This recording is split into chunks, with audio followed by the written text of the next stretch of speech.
All right, question time. So Chris Bennett, an IT consultant, asks, how can I grow my business if I'm not comfortable on camera? Oh, Chris, you may be thinking about it. You're wondering about it. That means you are thinking maybe possibly camera would actually grow your business, but you don't want to do it. And I get it. There are so many things that I do on a daily basis in my company that I don't want to do.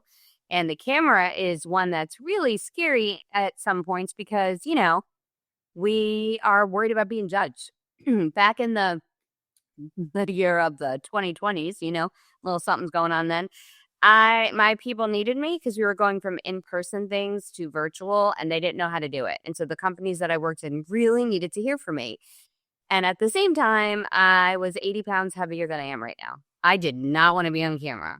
Now, I'm sure you're gorgeous. This has nothing to do with your physical appearance. It's other reasons why you're worried about being judged. But I'm just telling you what the deal is with me. So I was 80 pounds heavier.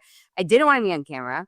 I didn't want to be showing up. I didn't want to be seen in that way.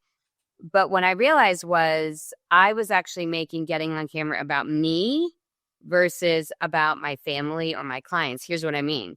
If I was to grow my business, I could take care of my family. If I was to grow my business, that means I'm serving different clients. If I'm to show up, I can do it. So if you literally stop thinking it about what are people going to think about you on camera and literally think who's one person that I could share this message with today that could be served by it, then it's going to empower you. You're still going to hate it. Like you're still going to feel uncomfortable. You're still going to worry about what people are saying about you. And that just makes it super normal.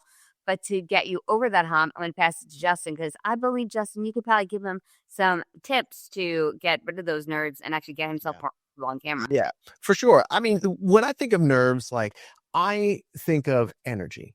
A lot of people think of runaway. I don't want to have them. I don't want to feel that way. But the difference between people who do feel or at least look like they feel comfortable on camera and people who don't is that when they feel that feeling, the tingling, the sort of like shallow breath like that, oh, that we've all felt at some point or another when we get in front of a big audience or maybe when you get on camera, it, it's just energy. And successful people say, okay, this isn't something I should run away from. This feeling means that I care. I'm very passionate about this product, service, or message. And just like Kim said, when you can remove that care from what other people are going to think and then place it in a place where you're talking and serving that one person, imagine how powerful it would be if you, the you in the present, had gone back and talked to the you 5 years ago, knowing what you know now. Well, that's in essence what you're doing when you're getting on camera in a media rich world. I remember the time I got onto a Broadway stage and I actually wasn't doing a Broadway show. No, at the end of the show, I was tasked with coming out and actually making a sales pitch to the audience to raise money for Broadway Cares Equity Fights AIDS. And so what I did, Hey, what yeah, show were you currently starring in that asked you to do that, Smith? I was starring in Wicked. And on top of it, What part were you playing? I was playing Fiero, the prince in Wicked, and it was really awesome. This is thank you very much. This is my publicist Kim, and so that being said, like I knew how to get up on stage and deliver lines and sing and act and dance, but I'd never made a sales pitch before, which is basically what it was. Right? It was a really important cause, and dovetailing on what Kim said, I didn't make it about what people thought about me. I made it about the mission, about how passionate I was about this amazing organization that does amazing things for people like me, people I don't know. I mean, that's what it was. And so being able to take that, because guess what? Here's the thing. And Kim, that they're going to think what they want to think about you No anyway. matter what. So you can't control that. So Mhm. what can you control? How you feel about the thing that you're passionate about, the product, service, or message that you're delivering. And when you focus on that and focus on service, that is what gets you over that hump of feeling like, oh, well, I don't know if anybody's going to like it or whatever. No, if one person is touched by your message, your product, or your service, if one person has their lives changed, if one person has the same sort of evolution or revolution that you did, then you've done your job. Yeah, I mean, think about it this way. I want you to imagine on a table right now, there is $100,000. Ooh, There's $100,000. yeah. All you need to do to take that $100,000 in your hand and put it into your pocket is to get on camera for 2 minutes. Would you do it? I, I mean, I think so. Just the uncertainty of not knowing what's going to happen is typically what stops most people. So this is the mind hack to use. Don't think about, is it going to work to be on camera? What is it? Am I going to fail? Is it going to win? Is it not? Don't go there. Just be willing to do a research project. You know, you're in IT, you're probably curious, you're scientific, you like data. My favorite quote is, "In God I trust, everyone else bring data."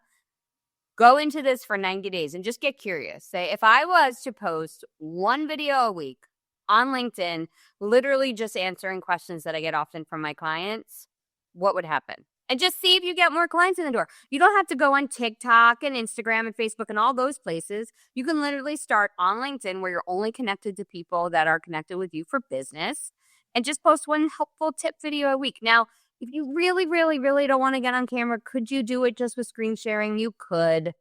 Let me ask you, do you really want to watch somebody share a screen of slides? Probably not. You want to see a face. So just get curious, 90 days, once a week video, and see what happens inside your business. And if it goes horribly wrong, don't tell them I sent you. Yeah, that's great advice. Thanks.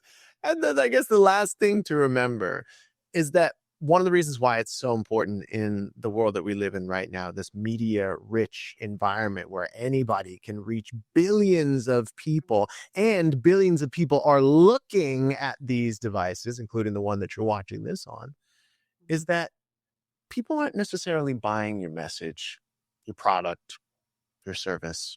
Mm-hmm. And in all likelihood, your message, your product, your service is not unique, meaning no one has ever thought of this thing before. No one's ever talked about this thing before. And so recognize that we as consumers don't necessarily buy the product, the service, or the message when someone's delivering it to us. We actually buy the person. Yeah. And the right people are going to buy you, are going to buy into who you are, warts and all. And the wrong people are going to be repelled away from you.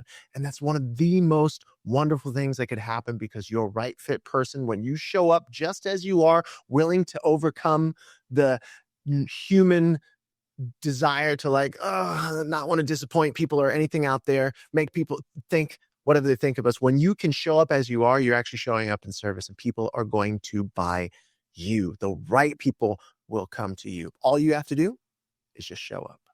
$100,000 on the table. Turn that camera on. We'll see you next time. If there is a next time.